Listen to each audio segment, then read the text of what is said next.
No primeiro ano de Dário, filho de Assuero, da linhagem dos Medos, o qual foi constituído rei sobre o reino dos caldeus. No primeiro ano de seu reinado, eu, Daniel, entendi pelos livros que o número de anos de que falara o Senhor ao profeta Jeremias, que haviam de durar as assolações de Jerusalém, era de 70 anos. Voltei o rosto ao Senhor meu Deus, para o buscar com oração e súplicas, com jejum, pano de saco e cinza. Falava eu ainda e orava, e confessava o meu pecado e o pecado do meu povo de Israel, e lançava minha súplica perante a face do Senhor meu Deus, pelo monte santo do meu Deus. Falava eu, falava ainda na oração, quando o homem Gabriel, que eu tinha observado na minha visão ao princípio, veio rapidamente voando e me tocou à hora do sacrifício da tarde. Ele queria instruir-me, falou comigo e disse: Daniel, agora saí para fazer-te entender o sentido. Este é o contexto no qual está incluída uma das mais impressionantes profecias messiânicas da palavra de Deus. Os versos 24 a 27 do capítulo 9 do livro de Daniel são alguns dos versos mais importantes para um correto entendimento da obra messiânica de Jesus Cristo na face desta terra. As bases teológicas do que ele realizou estão aqui contidas de forma explícita e maravilhosa.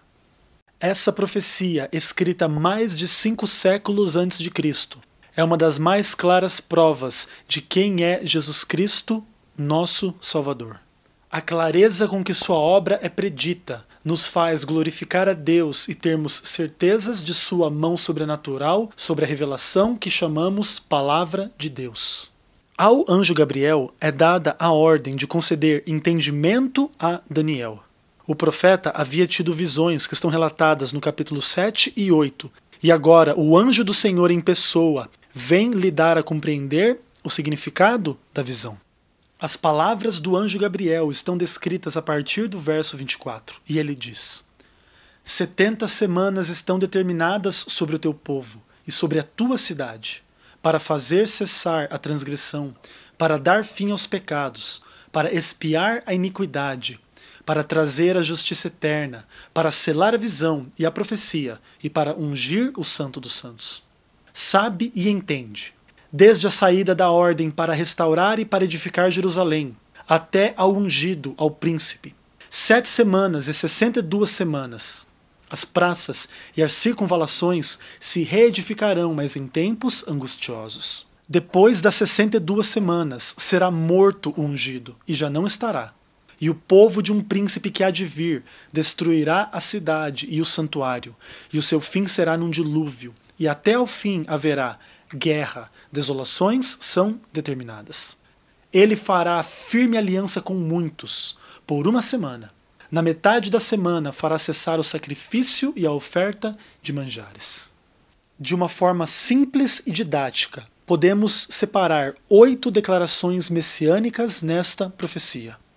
O anjo Gabriel fala de um personagem cuja obra seria expiar a iniquidade, trazer a justiça eterna, ungir o Santo dos Santos. Esse personagem chegaria em certo tempo determinado na história. Depois ele seria morto, rejeitado ao ser morto. Ele faria uma forte aliança com muitos, e sua obra teria impacto sobre todo o sistema sacrificial. Tais predições cravadas no coração do Velho Testamento são testemunhas maravilhosas de quem é Jesus Cristo, aquele em quem se cumprem todas essas coisas. A título de clareza, reverteremos a ordem textual e iniciaremos nossas considerações com as sequências cronológicas, começando com o verso 25. Gabriel disse ao profeta Daniel: sabe e entende. Desde a saída da ordem para restaurar e para edificar Jerusalém, até ao ungido Messias, ao príncipe, 7 semanas e 62 semanas. Ao considerarmos a data de 457 a.C.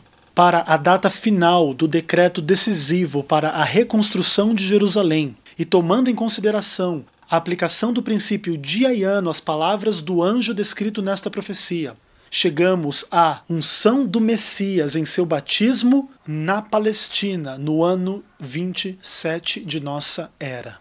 Esse foi o ano em que Jesus Cristo de Nazaré iniciou seu ministério público. Lucas designa esse ano como o 15º ano de Tibério César. Lucas 3, verso 1 e verso 21. A profecia de Daniel 9 não se referia ao tempo do nascimento do Salvador, mas sim de sua unção para sua missão de salvar. A profecia de Daniel, conforme explicada pelo anjo Gabriel, continua no verso 26, dizendo: depois das 62 semanas será morto o ungido. O verbo hebraico aqui, usado para designar a morte do Messias, significa cortar, e de alguma forma revela a forma como o Messias haveria de morrer. Jesus Cristo, crucificado pelos soldados romanos por instigação dos líderes religiosos dos judeus, é o cumprimento profético perfeito da profecia de Daniel. A frase que continua a profecia diz: e já não estará. O verbo estar aqui pede um sujeito adicional e implícito no texto. Estudando o seu contexto, percebemos que a palavra povo acontece logo em seguida, o que indica que, ao Jesus Cristo morrer, ninguém do povo estava com ele, corroborando a profecia de Isaías e assim também revelando que a profecia de Daniel declarava que o Messias seria abandonado no momento de sua morte. Todo o processo que envolveu a morte de Jesus Cristo na cruz cumpriu com exatidão ricos detalhes contidos nesta profecia. No verso 27 de Daniel 9, percebemos uma informação muito relevante. Ele fará uma firme aliança com muitos por uma semana. A palavra de Deus declara Jesus Cristo como o veículo da aliança eterna, de uma nova aliança no seu sangue. Marcos 14, verso 24. Na continuação do verso 27, lemos que o Messias fará cessar o sacrifício e a oferta de manjares. Quando Jesus Cristo rendeu sua vida na cruz do Calvário, ele esvaziou todo o sistema sacrificial de significado e relevância. Deus demonstrou esse fato enfática e sobrenaturalmente quando fez o véu do templo rasgar-se de alto a baixo no exato momento em que Jesus morreu na cruz. Mateus 27, verso 51. Das perspectivas contextuais analisadas até aqui, podemos perceber mais claramente a obra do Messias em Daniel 9, verso 24. Fazer cessar a transgressão, dar fim aos pecados e expiar a iniquidade são profecias e predições a respeito da obra objetiva que Jesus Cristo realizaria na cruz do Calvário. A profecia de Daniel apontava com clareza indiscutível aquilo que Jesus Cristo realizou na cruz.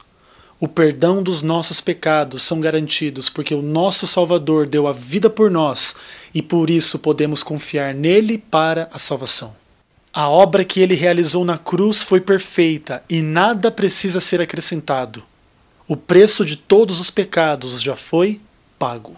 A profecia no verso 24 de Daniel 9, porém, continua dizendo que tal expiação tinha por objetivo trazer a justiça eterna.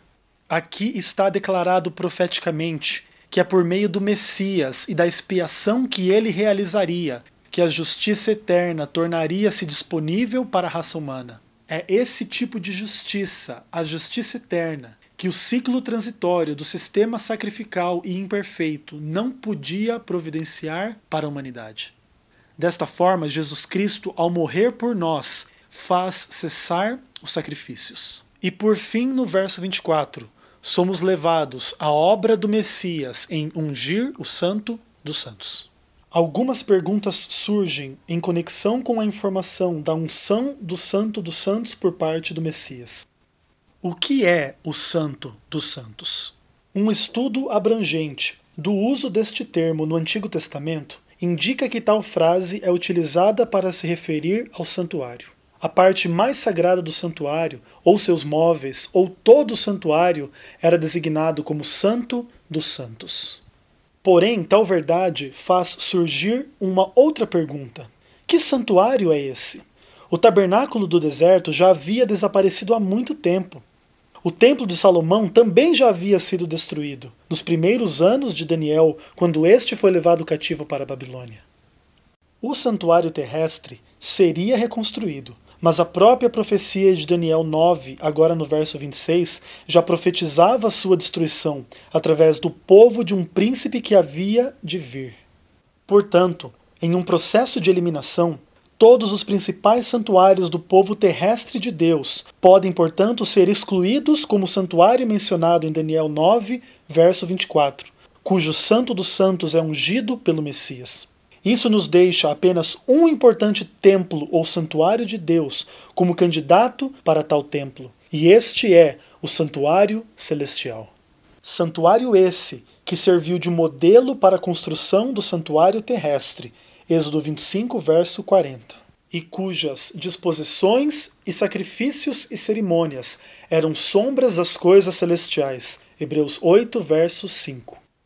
Portanto, surge a pergunta: o que significa essa unção do Santo dos Santos no santuário celestial?